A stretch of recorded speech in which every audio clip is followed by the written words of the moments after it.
একটা video footage যদি কেউ দেখাতে পারে সে এসএফআই এর সাথে যুক্ত আমাদের ভাঙড়ের ছেলে যে ওই কোনো ইনসিডেন্ট করে, কিন্তু এ প্রতিবাদ করতে এসছে, এটা অপরাধ।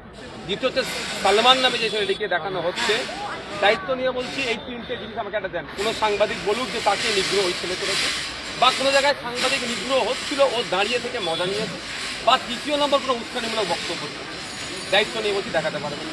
তারপরেও বলছি যারা সাংবাদিক নিগ্রহের সাথে যুক্ত খুঁজে বার করা হোক, দৃষ্টান্তমূলক শাস্তি দেওয়া হোক, এতে কোনো কনসিডার নয়। কিন্তু সাংবাদিক নিগ্রহের নামে সাধারণ মানুষকে যদি যারা প্রোটেস্টার এসেছেন তাদের কন্ট্রোল করা হয়, এটা হয়তো মেনে নেওয়া যায় না। ওর বিরুদ্ধে আমরা ছাত্র আন্দোলনের নামে তো পাথর ছোড়া হলো, বোতল ছোড়া হলো, সাংঘাতিক পরিমাণে একটা উত্তপ্ত পরিস্থিতি তৈরি করা হলো, সেটা নিয়ে কি বলবেন?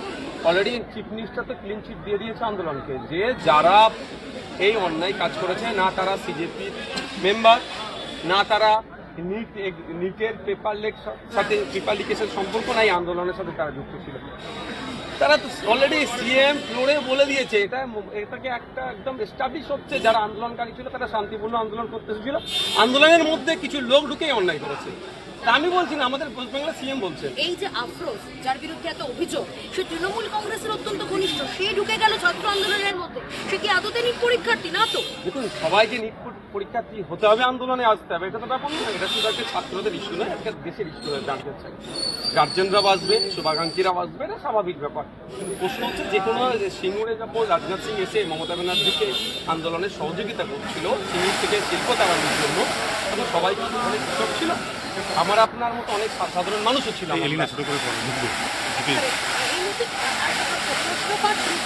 লোকসভায় নতুন সংশোধনী বিল আনা হচ্ছে, এটা নিয়ে আপনার প্রতিক্রিয়া?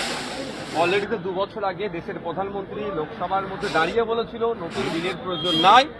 অলরেডি আমাদের কড়া বিল আছে, যেই বিলের মাধ্যমে ফটাফট অ্যারেস্ট হবে।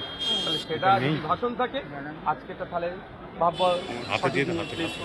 অভিষেক বন্দ্যোপাধ্যায়ের বিদেশ যাওয়ার ডাক্তারি যে নথি, তা নিয়ে বিতর্ক উঠেছে। আদালতে জমা করা নথিতে ডাক্তারের নাম থাকলেও নেই ডাক্তারের রেজিস্ট্রেশন নম্বর, ঠিকানা। দেখুন, সেটা আমেরিকাতে রেজিস্ট্রেশন নাম্বার বাধ্যতামূলক কিনা সেটা তো বলতে পারছি না। যখন এর আগে গিয়েছিল চর্চা হচ্ছে, আমি বলেছিলাম অভিষেক বাবুকে যে ওখানে যে ধরনের ইকুইপমেন্ট বা যে ধরনের মেশিনারি ইউজ করে যে ট্রিটমেন্ট দেওয়া হয় চোখের, ওটা অ্যাডাপ্ট করে নিয়ে এসে বাংলায় আপনার পিসিকে বলবেন বাংলায় ওটাকে ইমপ্লিমেন্ট করতে। যদি আজকে অভিষেক বাবু, আমার হয়তো এই গরিবের কথা তো পরে হলে বাসি হলে তখন সত্য হয়, কিন্তু আমার কথা তখন শুনতো। অভিষেক বাবুকে আমি কোথাও যেতে হতো না, ওই আমেরিকায় যে ট্রিটমেন্টটা শুনতো ওইখানে বন্দোবস্ত করা দরকার।